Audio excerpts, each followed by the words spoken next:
Welcome to the European Parliamentary Research Service podcasts. In this podcast, we'll talk about hydrogen and its potential to accelerate the decarbonisation of European industry. Want to know more? Stay with us. As Europe considers how to best reduce its greenhouse gas emissions in order to become climate neutral by 2050 and make the Green Deal a reality, the debate around hydrogen is peaking up again. The question is, can hydrogen and the deployment of related strategic technologies play a decisive role in decarbonising sectors where other alternatives are either not feasible or too expensive, such as transport and energy-intensive industrial processes? Before we answer that, let's start with the basics. Hydrogen accounts for less than 2% of Europe's energy consumption and is mainly used to produce chemical products such as plastics. 96% of this hydrogen is produced through natural gas, emitting lots of CO2 in the process.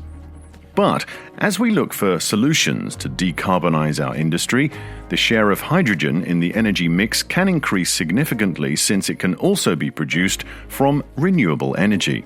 And this is the kind of hydrogen we're interested in. Indeed. The European Hydrogen Strategy, presented by the Commission in July 2020, wants to boost clean hydrogen production in Europe through a series of interconnected actions that will create a real European hydrogen ecosystem step by step. Let's hear the European Commissioner for Energy, Kadri Simson. In 2020, a key element of an integrated system was actually missing, the production of renewable hydrogen. And this is why we published a hydrogen strategy. We laid out our vision for boosting the demand and supply of renewable hydrogen, mobilizing the member states and industry, updating the regulatory framework, strengthening the research agenda, and of course, international cooperation. The first step is scaling up production in the next 4 years, followed by further interconnection across Europe, and finally, large-scale deployment across all hard-to-decarbonize sectors after 2030. This implies quickly scaling up renewable hydrogen production, driving down the costs and boosting demand in hard-to-abate sectors to make Europe the global hydrogen powerhouse with a set of ambitious targets. 6 gigawatt of electrolysis installed by 2024 and 40 gigawatts by 2030. But the EU will need to work hard to get there. Because there is currently no significant hydrogen regulation or infrastructure, the rules of future markets will need to be clearly laid down in order to attract potential investors and grid operators. Certification schemes will also need to be put in place so that hydrogen can be traded. And as we'll still need to import hydrogen even if we increase production in Europe, the EU will need to seek international hydrogen partnerships that put sustainability at the core. And because new infrastructures will need to be built across Europe, money to support research and innovation and new rules to ensure interconnectivity of local trade will also be necessary.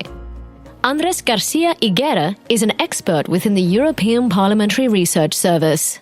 The security of supply is crucial, with production and storage capacities matching demand across Europe. For this, there will be the need to interconnect different users and producers so that production scales up in line with consumption and hydrogen infrastructure is deployed, beginning with regional clusters before a broader rollout after 2030. Hydrogen can be blended for transport with natural gas at limited percentages of 5 to 20%, but higher shares are being investigated. The possibility of repurposing existing infrastructures is a good starting point to further develop hydrogen networks. So, will clean hydrogen be the solution? Well, maybe not the solution, but definitely one of the solutions. And the EU should seize the opportunity to lead in the development of pilot technologies with a high decarbonisation potential, such as those related to hydrogen production, storage, transport and use. Want to know more? Check out Andrés García's briefing on the EPRS website.